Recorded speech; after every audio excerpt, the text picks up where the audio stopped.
देवास में Instagram reel देखकर ठगी करने वाले 2 आरोपियों को पुलिस ने गिरफ्तार किया है।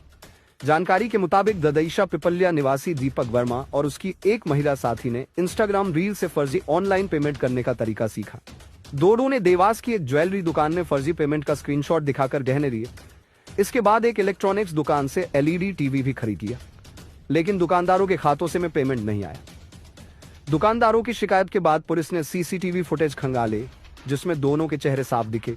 पुलिस ने दोनों को गिरफ्तार कर उनके कब्जे से ठगी का माल और मोबाइल जब्त किए हैं। देवास शहर की कोतवाली थाना क्षेत्र अंतर्गत रत्नराज ज्वेलर्स के जो मालिक हैं दिलीप सोनी जी, उनके द्वारा थाना कोतवाली पर आकर ये बताया गया था कि शाम के वक्त उनकी दुकान पर एक युवक युवती चांदी के कुछ आभूषण खरीदने आया था और खरीदने के पश्चात उन्होंने डिजिटल माध्यम से भुगतान की रसीद जो स्क्रीनशॉट है वो बताई और उसके पश्चात वो चांदी के आभूषण लेकर गए। लेकिन बाद में जब उन्होंने चेक किया तो उसका भुगतान उनके यहाँ पर एक्चुअल में नहीं हुआ था और जो स्क्रीनशॉट दिखाया गया था वो प्राइमा फेसी फर्जी तरीके से युवक युवती ने जनरेट करके विक्रेता को बताया।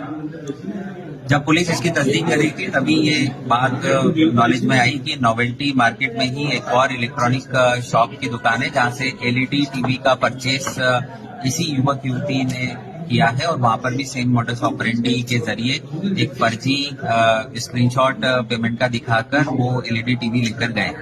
उक्त घटनाक्रम को तत्काल संज्ञान में लिया गया और हमारे सीनियर ऑफिसर्स के निर्देशन में टीम गठित की गई और इसमें हम बताना चाहेंगे कि देवास के हमारे जो मीडिया बंधु है उन्होंने भी काफी सराहनीय भूमिका निभाई और घटना से संबंधित कई सारे ऐसे तथ्य थे जो तत्काल पुलिस को उपलब्ध कराए।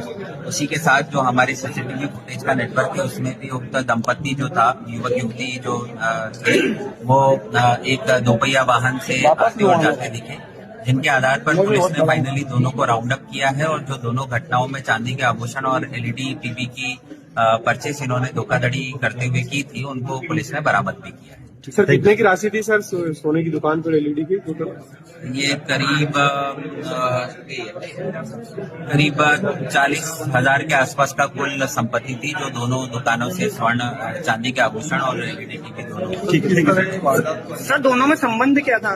देखिए अभी जो प्राथमिक पूछताछ हुई है उसमें दोनों जो है इंदौर में काम करते हैं, अलग अलग प्रतिष्ठानों में काम करते हैं जो कि एक दूसरे के पास में स्थित है, वहां से इनकी पहचान हुई थी और जो पूछताछ हुई है उसमें महिला ने बताया है कि इंस्टाग्राम पर उसने एक ऐसा रील देखा था जिसमें ये बताया जा रहा था कि कैसे फर्जी पेमेंट का स्क्रीनशॉट रिसीट जनरेट किया जाता है। वहीं से इन्होंने इस वारदात को अंजाम देने की प्लानिंग पूरी बताई।